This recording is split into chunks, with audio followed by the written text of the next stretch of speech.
Congressman Hamilton, Iran-Gate has been pushed off the front pages with the embassy bugging wars and the scandal regarding the Marine Guards. Do you think there will be renewed interest and public support for your congressional hearings regarding Iran-Gate? I think we're in kind of a quiet phase now as we complete the rather painstaking investigation that's been going forward. And when the public hearings begin on May 5th, we'll see a resurgence of interest in the Iran-Gate story.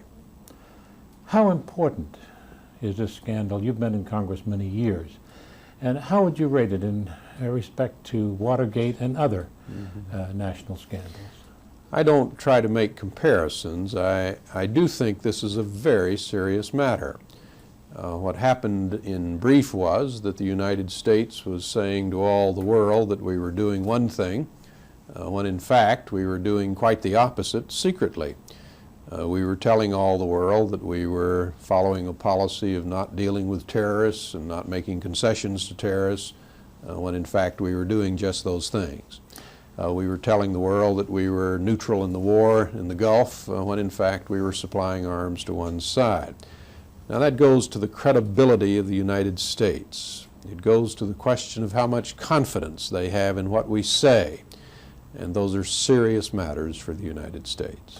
Yet we read and hear reports from Europe that they don't attach a great deal of importance to what was done in the Iran-Gate affair.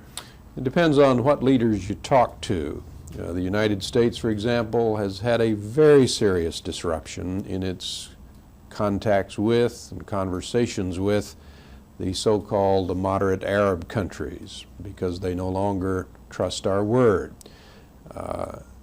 Other leaders don't take it as seriously. So you get a mixed reaction in the world. But I don't think there's much doubt about the fact that the United States has been harmed internationally by this incident. That's not to the advantage of any American. We want to correct the problems that existed and move on to other matters. Do you think there's any soundness in the policy of President Reagan in wanting to open avenues with Iran? Oh, I think that's a good policy. I would commend the President for wanting to make an opening to this country of Iran, which has been a terrible burden for us in recent years. The difference I think I would have with the President is the means by which he chose to do that. I do not think he should have chosen the means of selling arms to Iran. I think there were a lot of other alternatives open to him to make that opening. Economic moves, diplomatic moves, that would have been preferable. How far has your committee traced the financial aspect of this Iran? That's really the key question. We wanted very much to get hold of the bank records. I think that would be the best evidence of what happened to the money. Unfortunately, those bank records are controlled by the Swiss government, and we've not had the cooperation we'd like in getting those bank records. So we're going to have to try to trace the records through the testimony of individuals who participated in the accounts. And I think we'll get a reasonable understanding. But I think it is important to note that with all of our media attention that has been given to this, with all of the investigation done by the Congress, we still don't know what happened to that money. And we've got tens of millions of dollars floating around, and we don't know what happened to it. You know exactly how much? No, I don't know exactly how much. I've seen the estimates. They run from 10 million to 90 million. I can't be precise about that. I don't know at this point how much is missing. Some of that money, a lot of that money, I think, belongs to the American taxpayer. The Swiss government in recent years has relaxed some of its policy in respect to access to these records. And since the money is government money, U.S. government money, and you are representing the U.S. government in this affair, I'm surprised that they would be so adamant about opening the records to you. Well, first, it's not just a matter of getting access, but it's how quickly you can get access. I'm told by my lawyer friends who know a lot more about this than I do that it takes a long time to get hold of those records, and we're, of course, under some real time constraints, so that's a factor. Secondly, this money was not money put in a U.S. account. It was money put in under the name of corporations and individuals. Now, they may have been acting as agents of the United States government. That's not crystal clear at this point. But it's not the same thing as just having U.S. government money accounts there. Lake Resources, for example, the corporation controlled one of the accounts. That's not a government corporation. That complicates our problems. Do you think at this point that Admiral Poindexter and Colonel North will reveal this information under limited immunity? I just don't know what Admiral Poindexter and Colonel North are going to say. I have no information on that that I consider reliable. Washington is rife with rumors about what Poindexter is saying and what North is saying, but they haven't said it to me yet. They haven't said it to our investigators, and I'm not going to try to speculate on it. It's not on record until they do. That's exactly right. Where the money went, of course, is the most important unanswered question, as you've just said. In order of importance, what are some of the other answers you'll be looking for? Well, I think the money records and the President's knowledge, obviously, are the two critical questions that are involved. But there are very serious questions of policy process involved here.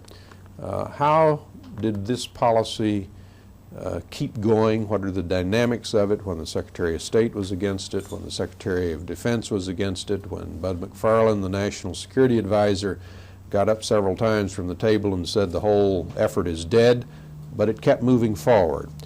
What are the dynamics of that? We don't really understand that very well.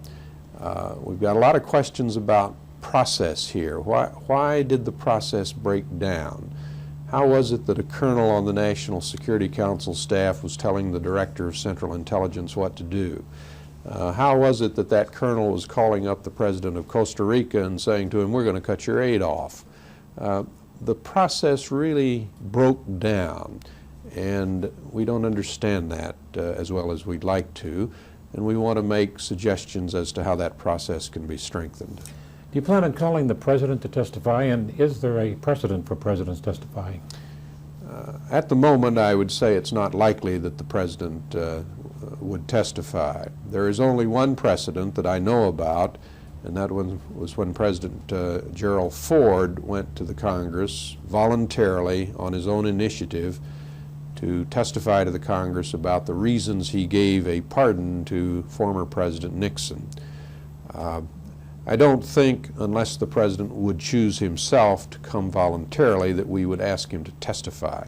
We will see the President's private records.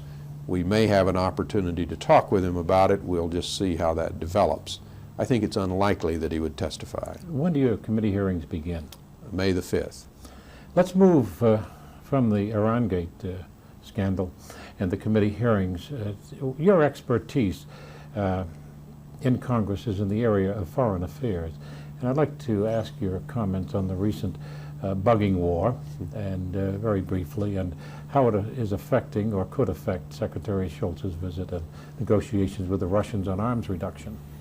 I don't think any person who has worked closely in national security affairs should be startled by information that the Russians are bugging us or that we are bugging them. It's a part of the international scene. It's not the most pleasant aspect of international affairs, but neither should it surprise us. What the Russians did, of course, in Moscow, we simply cannot tolerate. And we must make clear to them that it's got to stop. But I don't think the dialogue between the two nations on arms control, as critically important as that is, should stop just because you have a serious problem with the Soviets on the security side. If you always wait for the perfect atmosphere in order to sit down and talk about arms control, you will never sit down to talk about arms control because there are always going to be problems between us and the Soviets. You think this is that an arms reduction agreement is imminent and there's a possibility of? I think it is possible. I think it depends on the President of the United States. Can he, in the remaining months of his presidency, overcome the disarray in his administration on arms control policy and say, and knock some heads together, if you will, and say, this is the way it's going to be? He has a chance. I believe He wants to do it. I think he's quite sincere about that. I also think Mr. Gorbachev is sincere about it, and that we have now a rare opportunity, doesn't come along very often in U.S.-Soviet relations, when both sides are prepared to move forward on arms control. I very much hope that Mr. Reagan succeeds in that effort. I think it's important for all of us that he does.